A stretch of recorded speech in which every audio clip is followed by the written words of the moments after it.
It's the morning of July 6th, 2022, and emergency services have descended on an address in Norton Shores, Michigan.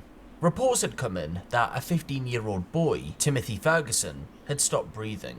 Timothy's mother, Shanda Vander Ark, told the responding officer that at around 5:30 a.m. Timothy had fallen off his bunk bed, which was in the basement of the property. She said he appeared to be okay, but the next time she checked on him, a couple of hours later, he had stopped breathing, so she called 911. She killed him. She starved him to death. She directed that he be in an ice bath for hours at a time. Hi, I'm Jo Bailey, forensic trained clinical psychologist. I look at cases that are silly, things that are serious. Today, very serious one. It involves the case of 15-year-old Timothy Ferguson, whose life was tragically taken in a prolonged and torturous way by his very own mother, Shanda Vander Ark. And I want to give a bit of a warning at the beginning because there are some horrible details that are involved in this case. And as long as I've been working in forensic psychology, working in prisons, working with criminals, there are cases that just get to me. And this is one of them. And I wonder why. Is it because I'm a mother? Is it because Shanda Vander Ark was also a single mother who experienced the struggles that I have, trying to work, trying to raise children, pressures of finances, dealing with her own mental health? I have dealt with mine. It is a difficult world to be in, and when you feel isolated and there is so much pressure, you can snap. But going from a feeling of intense anger, of being at that point of breaking, of snapping, and then acting is very different to what she did. She tortured her own son over a very long period of time. So I'm going to start telling you a little bit about the crime, then I'm going to move on to the court case and have a look at some of the testimony of this woman and a bit of a behavioural analysis there. I'm going to look at Paul's involvement, the 20-year-old's brother's involvement, and ask why. She also had two other children who were not involved, who were actually protected from this crime. I'll look at that as well. And then I'll conclude why someone would resort to this and what kind of mechanisms, what psychological variables might have contributed to her behaviour. So before I continue, I'm just interjecting because I realise this bit is a little confusing where Timothy sat in the family genealogy. So Timothy was the youngest of three other siblings that shared the same mother, Shanda, and father. Those other siblings were Paul, the older brother Paul, who we'll talk about in this video, and Nolan and Millie. But then Shanda had married Adam Vander Ark later, and they had a baby together. So the younger sibling was in the house with Paul at the time of the incident when the police first arrived. And the youngest child has been protected through the court case and is referred to as G. Adam, however, was not in the house because he had had a stroke several months earlier and needed full-time care. Adam had returned to his own parents, so he was not present when this happened. Let's get back to the video. In July 2022, police discovered Timothy deceased in the family's home. He was severely emaciated and he weighed only 69 pounds, exhibiting signs of severe hypothermia when he was found. It's interesting that the police video, when they first got to the home, this is when, keep in mind, Shanda's son had just been found dead, she finds the opportunity to let them know that she worked as a law clerk. She worked in the county courthouse. I work in White Cloud. Mm-hmm. So Well, that's a long way. I'm law clerk to the circuit court judge up there. Mm. I love my job, but yeah. Oh my God. Why would you do that? Well, my thoughts are it's a bit of camaraderie, trying to get them on side right from the beginning. So that's a bit of a red flag right there and then. That's unusual. But what's more unusual is as the abuse details started to unfold, the seriousness and the way she had subjected Timothy to this prolonged torture, including forcing him to sleep in a small basement closet without furniture or blankets or pillows. She had submerged him in many ice baths for extended periods of time, sometimes over 9 long hours and sometimes more than once in one single day. She had used physical restraints such as handcuffs and zip ties to make sure he didn't leave his room. She had forced him to stand against a wall for hours or perform wall sits, so putting his back up against the wall and squatting and holding that position, which is very difficult, especially when you are weak and malnourished, as Timothy was. Now, sometimes the crimes that Timothy had committed were as simple as accessing the fridge to try and get some food. Keeping in mind how malnourished and underweight he was, this poor boy was hungry. So if he tried to get to the fridge, well, in time she put locks on the fridge so that was not possible, and put alarms around the house so if he moved she would be alerted. But if he tried to do one of these terrible crimes like eat, she would use hot sauce either on bread and force him to eat it, or directly into his mouth. Now, I'm not familiar with the sauce, but California Reaper, if you know what that is, apparently it's a very hot sauce. I mean, any hot sauce is a terrible thing to do, but she used the hottest of hot sauces. She would place locks everywhere around the house, and despite his severe malnourishment, she continued this punishment and torture until eventually Timothy succumbed to his injuries and condition. In December 2023, Shanda Vander Ark was found guilty of first-degree murder and first-degree child abuse. I didn't allow pictures to be shown in open court of Timothy as he was when he died, because I didn't want people to remember him like that. But of all the things you took away from him, one thing I didn't want you to take away from him was at least some shred of dignity. And on January 23rd, 2024, she was sentenced to life in prison without the possibility of parole, plus an additional 50 to 100 years. So this woman is never getting out, and I'm grateful for that. But her son, Paul, was also implicated in these crimes. Now, in the court testimony, he said he had to do it because his mother made him, but he also was sentenced to child abuse. And he is now serving between 30 and 100 years behind bars. Shanda's lies were pretty evident from the moment the police arrived at her house. They were suspicious. She was arrested pretty much immediately, and she was taken to the county jail where she was charged with child abuse. And even from that moment, she was pretending that she couldn't understand what had happened. Her charade continued, and she insisted that she was unaware how gauntly thin and malnourished Timothy was. Now, this is despite instructing her older son, Paul, to carry Timothy to a half-day ice bath in the last 24 hours of his life. And why would she do this? Because Timothy wasn't responding. He wasn't responding. So Shanda ordered Paul to put him in an ice bath. That will make him respond, she said.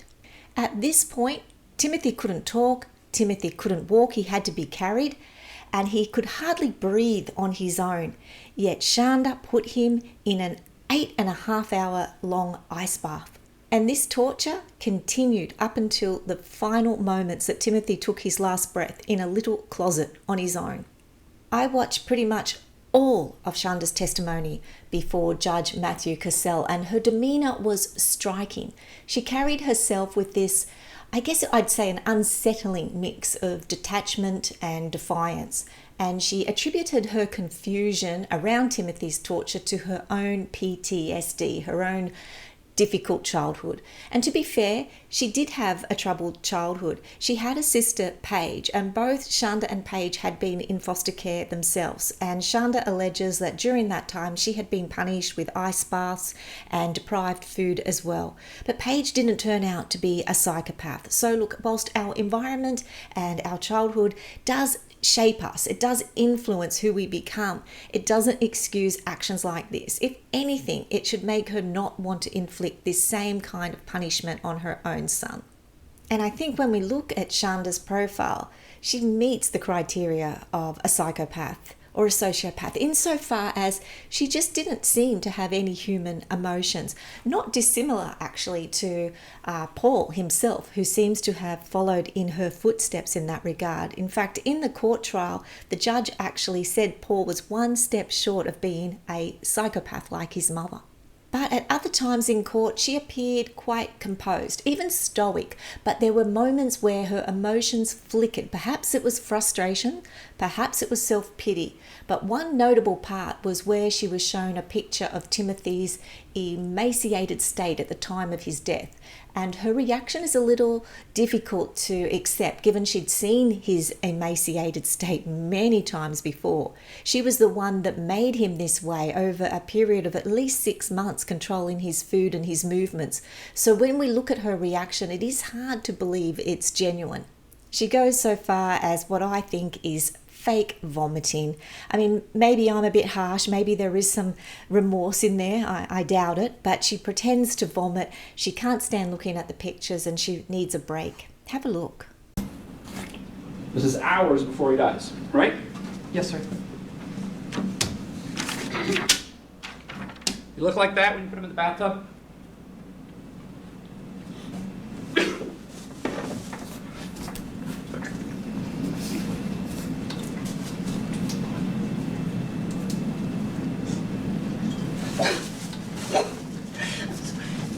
I'm sorry. But throughout the entire proceedings, Shanda's attitude, it seemed largely unrepentant. She did not display the overt remorse that you might expect a mother to display in such a case if there was any sincerity or any sorrow. But instead, her defence centred around her own struggles, portraying herself as a victim of circumstances rather than taking full accountability of her actions. Her legal team attempted to argue these mitigating factors about how she had been in foster care, about her own troubled childhood, but ultimately the court saw through it. On January 23rd, 2024, the judge gave Shanda his guilty verdict and sentenced her to the rest of her life behind bars. She will die in prison. There was no dramatic outburst from Shanda. There were no tears. There was no emotion. She was led away and she will spend the rest of her life in prison. And I'm glad for that outcome. Usually I have a little bit more sympathy for people that have had a difficult life, but Shanda clearly is devoid of emotion, and the abuse and the torture and the grotesque extent of the crimes against Timothy, she's where she belongs. The case with Paul, however, is a little more complicated. It's a little more complex. With Paul, I have suspected when I watched the hours of his testimony and interviews that there may be autism, that there may be intellectual impairment. Now, the judge himself suspected this and sent Paul for forensic psychiatric evaluation. Now, the forensic psychiatrist evaluated Paul and decided that there was no autism and there was no intellectual impairment. Now, this was based on hours of interviews, which of course I have not done, and also his collateral information, so information from other people, and his previous educational reports. It's concluded that that wasn't there. Now, I'm skeptical of that. Obviously, I haven't done interviews with him, so I guess the forensic psychiatrist is in a better position to make that decision. But I question that. When I watch it, there's just so many behaviours that red flags to me. And I am concerned that Paul was in part a victim as well as a perpetrator. But ultimately, the court concluded that Paul had sufficient history of being aggressive as a bully before living with Shanda and Timothy to suggest even without Shanda's influence, he would have resorted to abusive behaviours. The judge said he doesn't think either Paul or Shanda wanted Timothy to die. Now, I do agree with the judge here, 100%. They didn't want Timothy dead because if Timothy died, not only would they potentially get caught and punished, but their sadistic rituals, their control, their coercion over Timothy, which they seemed to gain some kind of sick satisfaction from, would end. So it was an accident that Timothy died. If you know how much time passed from the time that you first became aware he wasn't breathing until 911 was called? 18 minutes? And during that 18 minutes, did you tell your mother or ask your mother if you were going to call 911? Yes, sir. Do you remember what she said? No. She said no. Sorry, that was my bad. I'm sorry, good. Let's clarify that. Do you remember what your mother said when you asked her if we should call 911? She said no. You didn't call 911 at that time. No. During that time period, what were you doing? I was attempting to resuscitate, though it was too late. The judge did also conclude Shanda is a psychopath, devoid of emotion, and that Paul wasn't far behind her. Paul was sentenced on February 26, 2024, and he received a sentence of 30 to 100 years on first-degree child abuse. Now, I do feel for this young man, and I think he was never given the opportunities or the support that he needed in life to be who he could have become, but I guess we will never know this. If it were not for his family environment, for the life that he didn't choose, the environment that he was brought into, would he have still turned out this way?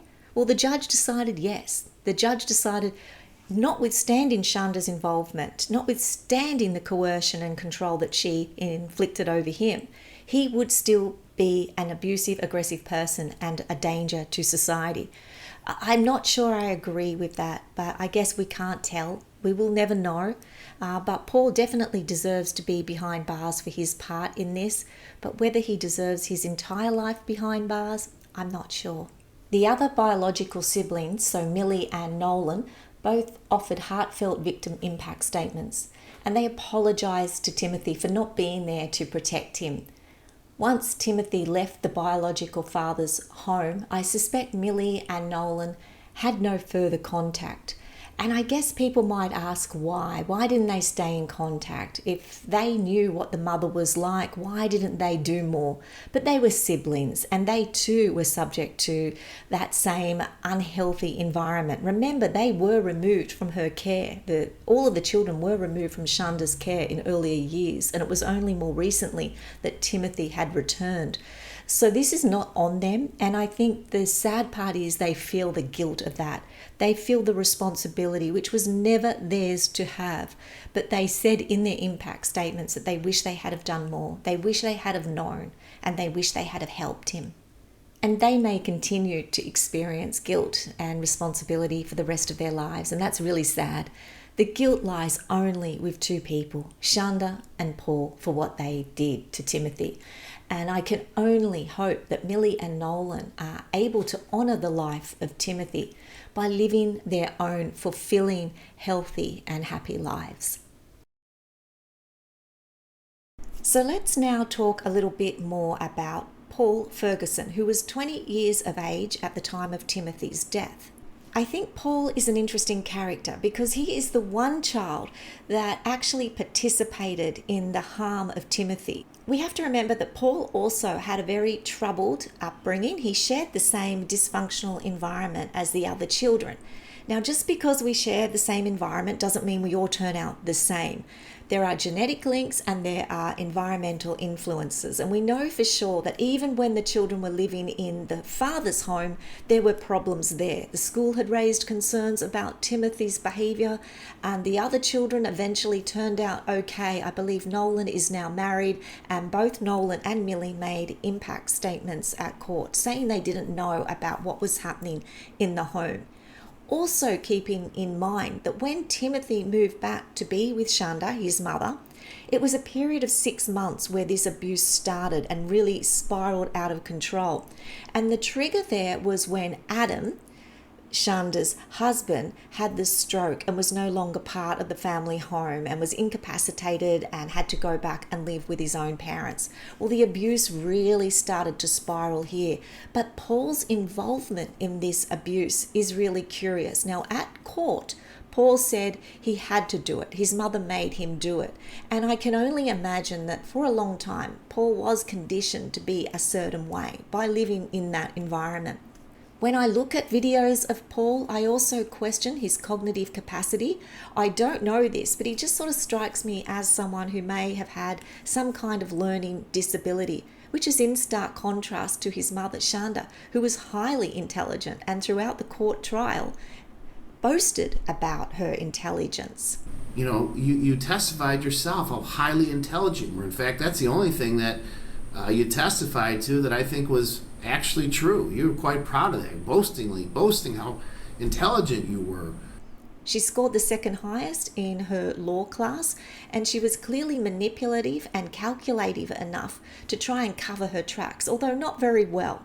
When the police arrived at the very first call out, you see them questioning Paul and Shanda trying to manipulate, trying to control the conversation and lead Paul to answer a certain way.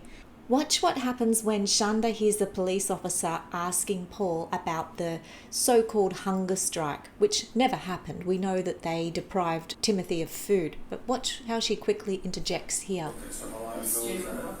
Did you know that he was in this hunger strike? I think did I tell you or not? I don't know if I did or not. Because he's skin and bone. I know, and it's just, how did he... He's really... Well, he doesn't communicate with him hardly at all. Like, they say hi and they don't, yeah, he's... Are you guys full brothers or half brothers? They're full. The only half is the one that's in there. Okay. We know Paul and Shanda had discovered Timothy's body lifeless and cold early in the morning, but they waited some time before calling 911 to stage the setting, to make it look like he'd passed through the night. Shanda told police that he had fallen earlier and hit his head, and perhaps suggests that's why he died. But it didn't take police very long walking through the house, seeing the state of the house and the conditions of the home, to realise something was going on here. Shanda was arrested for child abuse that day, and Paul was taken in for a voluntary police interview where he was questioned and later charged with child abuse. Pretty much this entire case focuses on Shanda's control of Timothy, but Paul wasn't immune to her control either. Paul's relationship with Timothy was very complex. It was marked by both shared trauma and eventually violence. And this changes the way the brain works. It changes the way we respond to stress, the way we respond to fear. Now, I don't know if Paul was genuinely afraid of his mother, but watching what she did to his brother surely had to invoke some kind of fear in him also. It's really hard to know why Paul did the things he did. I think if Shanda had a history of manipulation and coercion, as we know she did, it's possible Paul did fear disobeying her, or had been conditioned to believe maybe that Timothy deserved this punishment. Another possibility is that Paul saw Timothy as some kind of threat. Maybe Timothy's growing independence or actions went against the family's warped sense of loyalty. He had to remain loyal to his mother, and we see this in some of the text messages that were presented to the court. There are times when Shanda is telling Paul to inflict punishments, and Paul's saying, but he's hungry, he needs to eat first. So there were moments where Paul did try to advocate for Timothy, but he was soon silenced by Shanda. So from 2 to 6 until your mother got home, you were home with Timothy, is that right? Yes, And where was Timothy that entire time that you were home with him? in the bath. In the ice bath? Was your Yes. mother giving you instructions on what to do with him while he was in that tub at that point in time? Yes, sir. What was she telling you to do? Make him uncomfortable, and at one point she had me heat up a pizza roll to see if he would be responsive to enticement. Did you actually do that? Yes. And what did you, so describe for the jury exactly what you did with that pizza roll with Timothy in the tub. I held it close, and when he responded, as per instruction, I was to pull it away from him. So did you actually do this? Yes. So you actually held a pizza roll in front of him to see if he would respond? Is that yes? Yes, sir. I know it's difficult. Did he respond? Yes, sir. And what did you do when he tried to respond? I had to, or as I was told, I pulled it away. So he didn't get to eat the pizza roll? No. Do you recall while Timothy was in the tub, an exchange where your mother inquired about pouring hot sauce on his private parts? I do, yes. Did you do that? No. That was beyond control, as everything else was. Paul's cooperation with police resulted in his charges being downgraded to child abuse, but look, Paul is behind bars for quite a few decades.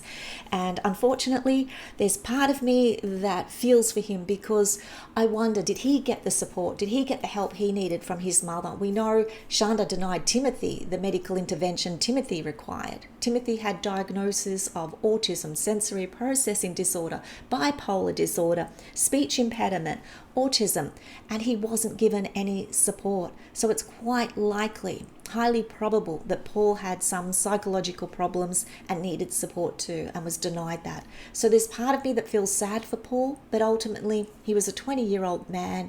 He did on occasions advocate for his brother, but ultimately he participated in the abuse, and sadly he's where he belongs. The crime of Shanda Vander Ark is unfathomable to most parents. I said earlier in this video that sometimes we can perhaps understand how a parent or a caregiver can be under such immense stress that they just snap. They do something that they regret and that they're remorseful for. But this isn't what happened with Shanda. Shanda didn't just snap. Shanda calculatively and manipulatively planned and controlled Paul, her eldest son, to inflict torturous punishment, prolonged basic right deprivation, food, water from her son. He couldn't even roll over. Timothy wasn't even allowed to roll over to be more comfortable. He was deprived sleep. It is horrible what she did. And she just didn't do this over a day or two. She did this over a period of 6 months. How do we make sense of that? How do we, from a psychological, forensic perspective, understand what kind of person could do that? What conditions must be in place for someone to engage in behaviors that we can't even imagine possible? Well, there are some psychological explanations now. I need to say these are not excuses. Explanations, rationales, theories, these are not excuses. Nothing can excuse what Shanda did. But we have to kind of come from a forensic analysis point of view. And when I do that, I can theorize what may have contributed to her becoming this sadistic monster. And the first and the most obvious one is mental health issues. A doctor who evaluated Vander Ark described her as an extremely sick person with very serious psychiatric problems. I've also found some information, although unverified, that Shanda and her sister experienced that abuse growing up. I mentioned that in the last section, that she herself may have been subjected to torture as a punishment, food deprivation, hot sauce, things like that. So it's possible that in Shanda's mind that this form of punishment was acceptable. Well, all except her own sister has also accused her of being mentally and behaviourally disturbed. And Shanda wasn't silly. We spoke about this also. Shanda was very intelligent, highly intelligent. She knew what she was doing. She lived a double life basically, going to work as a law clerk, graduating as a law student, and then going home and becoming this sadistic monster. But was mental health part of it? Well, in the court case, Shanda did say her PTSD, which I don't know where she got that diagnosis from, maybe it was a self-diagnosis, but she says her PTSD caused her to forget this horrible abuse and things that she did to Timothy. Well, I'm calling BS. Whilst trauma can influence your memory, it can impact your memory, there's no evidence that it impacted Shanda's memory. She's calculative. She was just trying to cover her own tracks and did so with minimal, if any, remorse. Of course, Shanda was formally assessed during the criminal process and she was deemed competent to stand trial. So I think it's pretty evident she did have some serious pathology here. Perhaps she just chose never to seek help throughout her life. But side note, when I was watching these trials, she really gave me Amber Heard vibes, and obviously nothing to do with the crime. Amber Heard didn't do anything like this, but there's just something about her demeanor, her presentation, the way she holds herself that really gave me like these Amber nuances. And I don't know, I'm just curious if anyone else picked that up. But going back to this, there are other factors that I think are quite present here. And that obviously is, as the judge said, sociopathy or psychopathy. We use these terms interchangeably, but basically someone who is devoid of emotions, who lives a life purely a self-satisfying, self-serving life and really doesn't care about others. So if anything, there's personality disorders. Yes, there's a history of perhaps some troubled childhood. Who hasn't had one of those? But certainly sociopathy or psychopathy. Another second theory that might explain why someone like Shanda would do this is stress and caregiver burnout. Caring for a child with special needs can be incredibly demanding and stressful, and caregivers who have depleted their resources, and we know Shanda had minimal resources, and depleted their capacity to cope, they can lash out at the person that they're caring for. This is typically known as burnout, carer burnout, and it can lead to detrimental actions. And in some cases, it can lead to serious neglect and even murder. A third thing we'd look at is the lack of external support and the absence of a robust support network, which we know was missing in Shanda's life also. She didn't have a lot of family and friends or community resources even, and when you don't have these things, it can exacerbate feelings of isolation. It can overwhelm you, and it can potentially lead to harmful actions. But was this the result of lacking external support? It wasn't the result of it, but it certainly contributed to it. The next theory we're going to have a look at is something that explains why Shanda chose one child and protected the others. So she only did these horrible things to Timothy.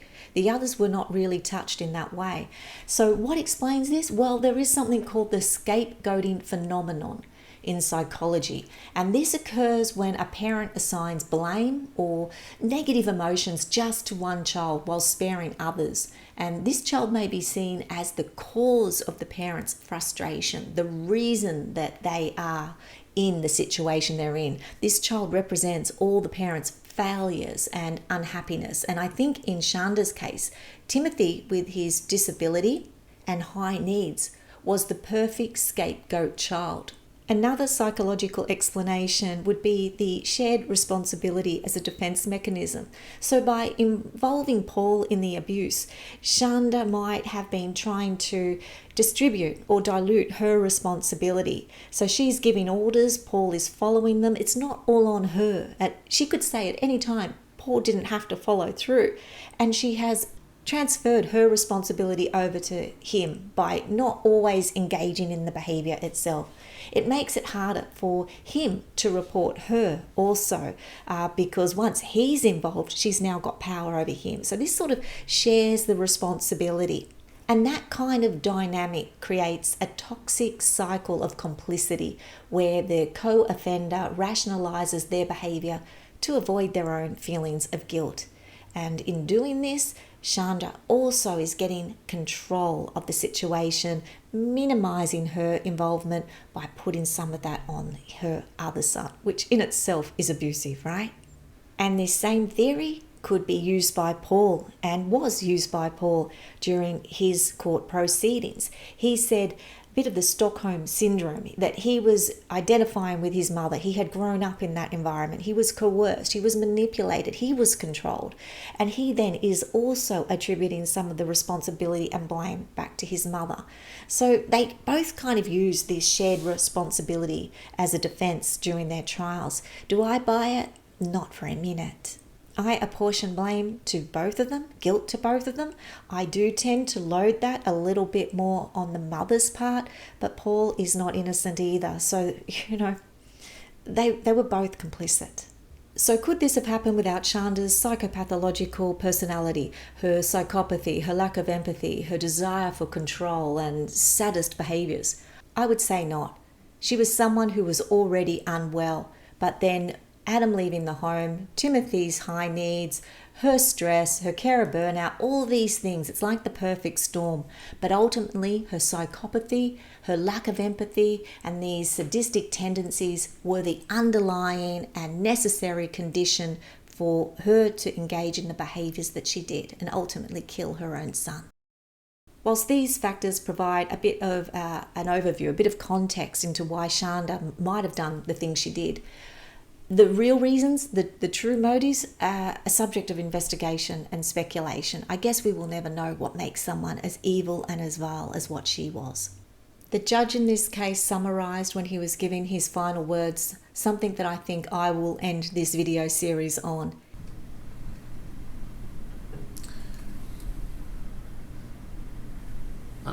Toward the end of these text messages, you and Paul are talking about not wanting him to win. He's not going to win. I didn't allow pictures to be shown in open court of Timothy as he was when he died, because I didn't want people to remember him like that. Of all the things you took away from him, one thing I didn't want you to take away from him was at least some shred of dignity. And then I also thought, well, I'm a judge, I'm a human being. I don't know how to right this wrong. We try to do that. I try to do that from the bench every day. There's no way to right this wrong except impose a sentence that essentially takes away your freedom. And I thought to myself, what do I do? And I will tell you this. I'm choosing not to remember your son dead, looking like a Holocaust victim, and I'm choosing to remember like that. And you can't even look at him. That's how he was. A beautiful child with a lot of life in his eyes. That's who your son was. And you took that from him. I'm choosing to remember him as a happy individual with life, not as an individual. And that's the picture I want people to remember of your son. You took that from him. You took it from him. For what reason, I don't know. Mr. Johnson's right. There is something broken in you. I don't know what that is, but it doesn't negate what you did here. So, besides remembering him like that, I'm not going to let you hide in the darkness anymore. People know what you are now. They know what you did. You're not able to hide in the darkness anymore. Timothy won. And he won because we know what you did to him now. It's not hidden anymore. We know who you are. That's the way that I'm going to honor him. You don't win because justice, thank God, in this case prevailed. I can't even imagine if you had been able to resuscitate him. He'd be still suffering.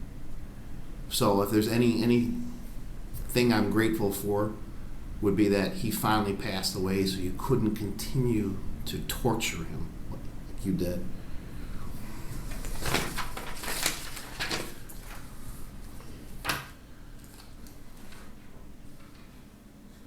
He didn't want to remember Timothy the way that he saw Timothy in those last moments, in those photographs that were presented in the court evidence. He wanted to remember Timothy as the little blonde-haired, blue-eyed boy that was happy once upon a time, who had a life ahead of him, who had a future, who had dreams and hopes. He wanted to remember him that way, and he wanted the world to remember him that way. So as I close this video, I too want to remember and honour Timothy the way that he should be remembered.